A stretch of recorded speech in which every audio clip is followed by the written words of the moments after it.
Olá, Shalom! Que a força e a paz do Senhor seja sobre a sua vida e família. Eu sou o pastor Crécio Rezende. Quem está chegando conosco pela primeira vez, seja muito bem-vindo e muito bem-vinda. Bom, hoje mais um assunto interessantíssimo. Vamos falar um pouco sobre Ruach Kodesh, ou como é mais pronunciado, Ruach Kadosh. E aí, pastor, já está falando em língua já, é? Calma aí. Eu estou citando o nome do Espírito Santo como ele é pronunciado no hebraico. É isso aí. Existem dois assuntos acerca do Espírito Santo que eu vejo muita gente se confundir, muitos cristãos se confundirem a respeito. É exatamente o assunto do batismo com o Espírito Santo e com fogo, e já já nós vamos abordar esse assunto, e também sobre as línguas. É uma confusão, é uma dúvida. As línguas são interpretadas, as línguas são estranhas. O batismo com o Espírito Santo, batismo com fogo, quem falou essa palavra foi João Batista. Ele citou o batismo com o Espírito Santo e com fogo. E o que significa tudo isso, pastor? Bom, o nosso propósito aqui é falar de uma forma simples para que todo o povo, todas as pessoas que entrarem em nosso canal tenham uma compreensão prática acerca das coisas sagradas e do Evangelho, enfim. Então, antes de entrar no assunto batismo com o Espírito Santo, em primeiro lugar, eu quero lembrar você que o Espírito Santo é Deus. O Espírito Santo é Deus. Segundo lugar, o Espírito Santo está presente em toda a Escritura. Se você pegar o primeiro capítulo da Bíblia, que é Gênesis 1, o Espírito Santo aparece logo no versículo 2. Se você for no último capítulo da Bíblia, que é Apocalipse 22, nós temos 21 versículos nesse capítulo, e aí acaba a Bíblia. Lá no versículo 17, você vai ver o Espírito Santo presente. Em todo tempo, o Espírito Santo está presente. Claro que ele tem uma proeminência para dar continuidade à obra que foi iniciada pelo Criador, o Deus Pai, e que foi intermediada pelo Senhor Jesus, o Deus Filho, e quando Jesus Cristo sobe, aí vem o Espírito Santo assumindo as rédeas para o desenvolvimento da grande obra do Senhor aqui na terra. Mas eu também queria dizer sobre algumas características do Espírito Santo antes de falar propriamente sobre o batismo com o Espírito Santo. Veja, o Espírito Santo é aquele que convence o homem do pecado. O Espírito Santo é aquele que gera frutos de justiça, conhecido como os bons frutos, na vida de um homem, de uma mulher. O Espírito Santo é aquele que dá dons, habilidades para que as pessoas realizem a obra de Deus aqui na terra. E são variados os dons, e em outro vídeo a gente aborda esse tema. O Espírito Santo é aquele que inspira, como por exemplo, inspirou dezenas de homens que em personalidades diferentes, em épocas diferentes e até em culturas diferentes, escreveram como se fosse um só autor. Escreveram a Escritura. É por causa da ação do Espírito Santo que inspirou esses homens para escrevê-la. Ele é quem santifica o homem, santifica a igreja para apresentá-la como uma noiva adornada ao Senhor Jesus quando houver o encontro, o arrebatamento. O Espírito Santo é quem faz todo esse processo com a igreja e também é ele quem batiza, ou seja, dá uma concessão do poder de Deus para o homem usar. Eu gosto de usar esse termo para resumir o que é o batismo com o Espírito Santo. É isso. O Espírito Santo pega uma fagulha, uma pequena porção do poder de Deus e ele entrega ao homem para que o homem realize. Batismo com o Espírito Santo, pastor, isso existe? É real? É. Em primeiro lugar, o batismo com o Espírito Santo é uma promessa.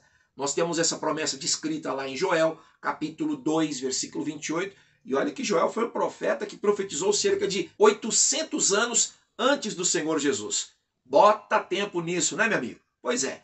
E depois Isaías também fez referências acerca do Espírito Santo vindo sobre o povo.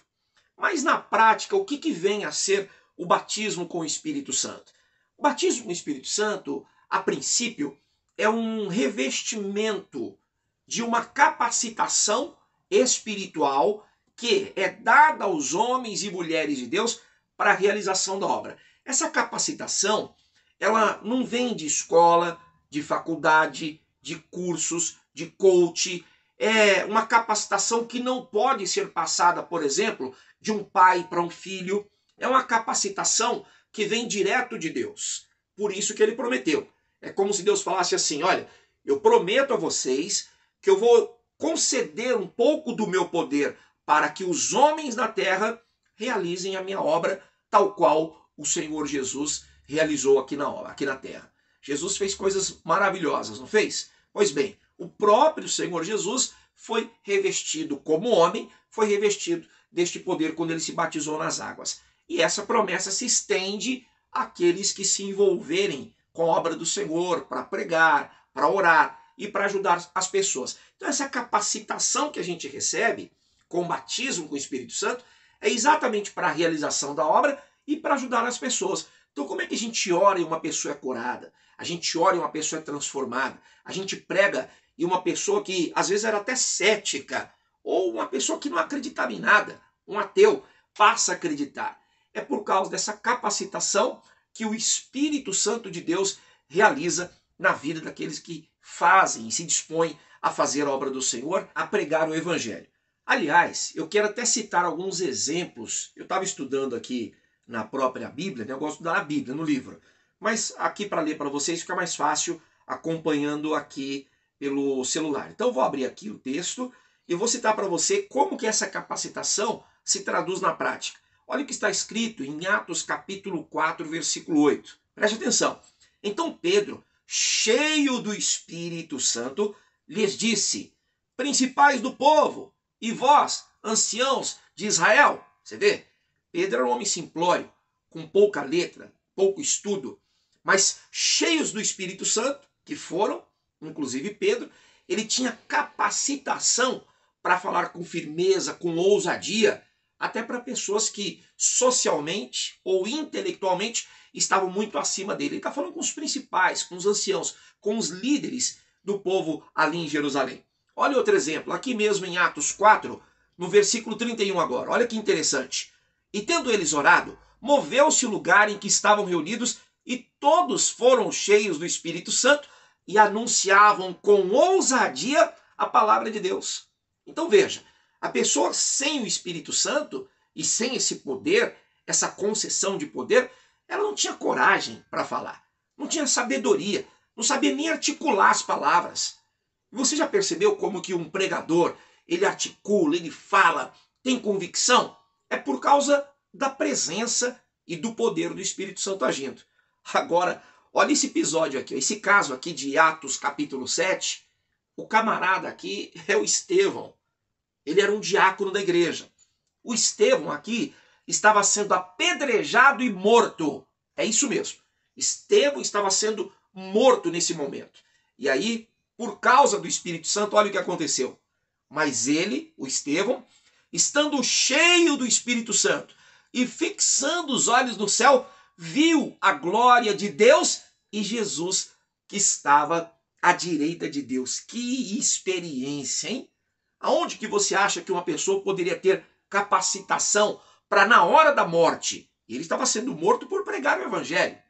Como que ele consegue se desligar ali da dor, daquela agonia, e ele ter uma visão e contemplar uma coisa tão sublime? E ele falou que estava tendo aquela visão, registraram e ficou escrito aqui no livro dos Atos dos Apóstolos. Bacana, não é? Pois é por causa de ele estar cheio do Espírito Santo que ele viveu essa experiência.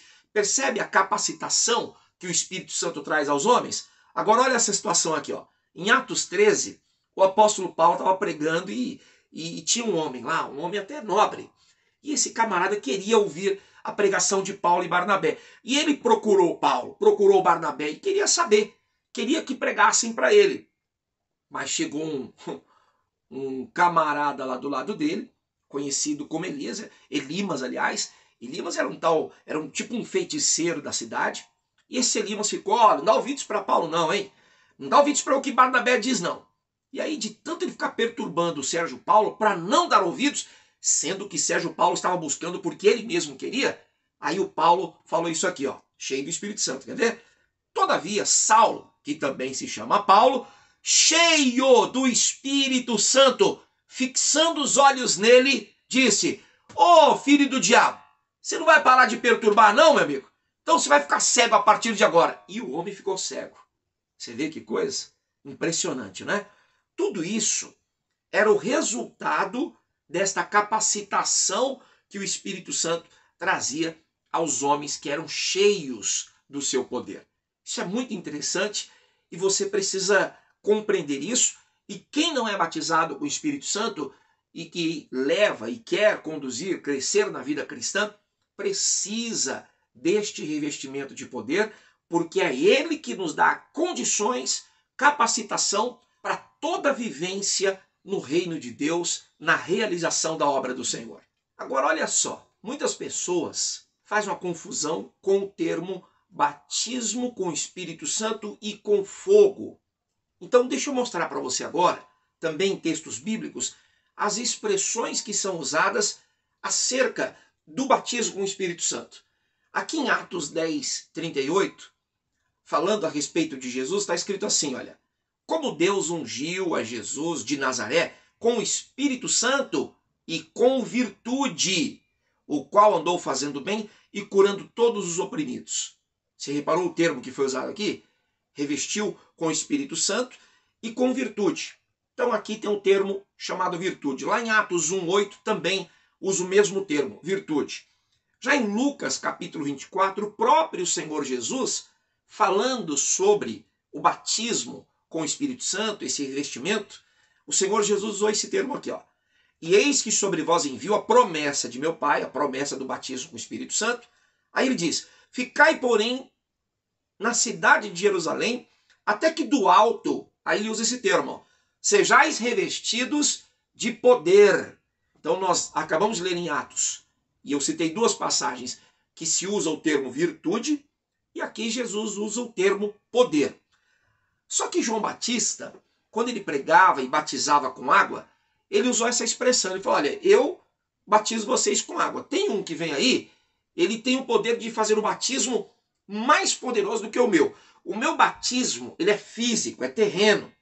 É um batismo com água. Mas venham aí que vai batizar vocês com um poder que não é um poder natural, é um poder sobrenatural. Eu utilizo água, ele vai utilizar fogo. Mas olha só o que diz o texto lá de João Batista. Isso está em Mateus 3, versículo 11. Eu, em verdade, vos batizo com água para arrependimento, mas aquele que vem após mim é mais poderoso do que eu. Não sou digno de levar as suas sandálias, e ele vos batizará com o Espírito Santo e com fogo. Então, você reparou? Essas três palavras são usadas, associadas ao batismo com o Espírito Santo. Virtude, poder e fogo. Virtude, poder e fogo. Por que eu estou explicando isso para você? Porque eu já vi pessoas, inclusive, afirmarem que esse batismo com fogo aqui seria até um juízo, uma condenação do Senhor. Bom, muita gente usa vários tipos e métodos de interpretações. Eu gosto de usar um método de interpretação prático. É analisar a escritura, a teoria, com a prática. Por isso que eu estou lendo esses episódios para você ter um entendimento. Então não esquece, hein? As três palavras utilizadas para o batismo com o Espírito Santo, para falar da sua característica, são virtude, poder e fogo. Pegou aí? O que significa esse fogo? Esse fogo nada mais é do que a intensidade com a qual as pessoas vão viver esta capacitação do poder de Deus. Deixa eu dar exemplo para você aqui. Repare, quem foi maior? Jesus no seu ministério ou os discípulos? Quem fez mais coisas? Coisas maiores, coisas grandiosas? Para mim foi o Senhor Jesus, e acho que você vai concordar comigo. Porque repare, o Senhor Jesus, por exemplo, ele ressuscitou mortos. Aí você diz assim: ah, mas Paulo também orou e ressuscitou mortos. Pedro também orou e ressuscitou mortos. No Antigo Testamento tem profeta que orou e ressuscitou mortos. Pois é, mas teve algum que ressuscitou algum morto que estava sepultado há 4 dias? Olha a intensidade, percebe? Você repara que eles oraram, os apóstolos oraram e curaram doentes. Mas pega o caso de Jesus, por exemplo, que orou ou liberou uma palavra E 10 leprosos, com uma palavra, foram curados todos instantaneamente ao mesmo tempo. Repare isso. Então, o poder, a virtude, a capacitação, a intensidade deste poder em Jesus era muito grande. Jesus anda sobre as águas e ninguém queria andar. Aí um lá teve coragem e veio. Aquele que veio afundou, que foi Pedro. Jesus nunca afundou. Você percebe a intensidade? Vamos fazer uma outra comparação agora dos discípulos entre os discípulos. Vamos fazer uma outra comparação agora entre os próprios discípulos. Vamos pegar, por exemplo, vamos pegar Pedro e Tiago. Quem que teve mais intensidade? Todos foram cheios do Espírito. Mas você olha para Tiago, Tiago escreve alguma coisa importante na participação dele na Bíblia, na Escritura, mas você não vê Deus usando o Tiago com tanta proeminência quanto usou Pedro. Você pega, por exemplo, Paulo e João. Você compreende o que eu estou dizendo? Então é a mesma coisa hoje em dia. Eu fiz parte de um ministério com muitos pastores. E fora esse ministério eu também conheço de outras denominações muitos pastores no Brasil afora. E tem pastor e pastor. Tem pastor que é mais aceso, tem pastor que é mais apagado. A mesma coisa entre aqueles que realizam a obra. Homens, mulheres, os cristãos em geral. Significa que eles não têm o Espírito Santo? Não. Mas uns têm uma capacitação de maior poder, de maior virtude, de mais dons, com uma intensidade, uma chama maior, e outros têm uma chama menor. Mas não quer dizer que aquele que tem uma chama menor não tem o Espírito Santo. Ele pode buscar mais, alcançar mais, como você que me assiste agora. Agora, se você precisa de mais fogo, mais poder, mais virtude, aí, meu amigo, tem que buscar para que a manifestação do Senhor seja sobre a sua vida.